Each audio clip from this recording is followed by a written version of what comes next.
মানুষগুলা বলে না দেখি নাই, কিন্তু আজকে 3 দিন ধরে আমরা একটা ঘটনা দেখতেছি। সেই ঘটনা দেখে আমাদের কলিজায় মানে না। বলে কি ঘটনা? দেখ 3 দিন হয়ে যায় আমাদের ওট দুম্বা বকরি ভেড়া ছাগল কোনো কিছু এই ঘাস পানি গুলা খাই না। আমরা চাই দেখি খালি পাহাড়ের দিকে ঘুরে ঘুরে কান্দে আর চোখের পানি ফেলায়।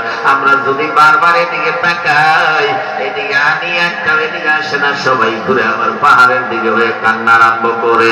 আমার মনে হয় আজ 3 দিন ধরে পাহাড়ের ভিতরে কেউ চোখের পানি ফেলাই, কেউ কান্দে। তিনি সাধারণ মানুষ নয়। আবু হুরায়রা কই বুঝতে পেরেছি দুনিয়ার কেউ চিনতে না পারে আমার মদিনাওয়ালা নবীরে বনের পশুয়ে হাত তুলে বলে চিনতে পারে কিনা? আরো জোরে বলেন পারে না? নাই। লম্বা ঘটনা সংক্ষেপে করি, নইলে অনেক রাত হয়ে যাবে। এই জায়গায় আরেকটা ঘটনা বকরি ভেড়ার কথা মনে পড়ে যায়। বর্তমান খাদিজার বাড়িতে আমার নবী, আপনার নবী উর্দুম্বা বকরি ভেড়ারা আমার বন্ধুগণ রাখতে গিয়েছিল।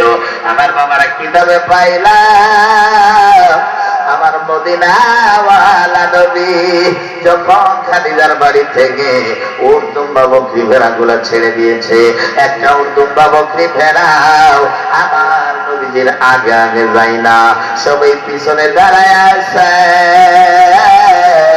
আমার নবীর সঙ্গে আরেকজন ছিল, অনেকবার চেষ্টা করে ওদেরকে আগে নিবে, কিন্তু নবীর আগে যাই না। মুসলমান সেই নবীরে মোহাব্বত করো, তাইলে নাজাত পাবা। আমার রাসূল হাদিস শরীফের মধ্যে বলেছে, ওয়া মান মাতা আলা হুব্বি আলী মুহাম্মদ সাল্লাল্লাহু আলাইহি ওয়াসাল্লাম মাতা ইউযাফফু ইলাল জান্নাতি কামা তুযাফফুল আউসাইনা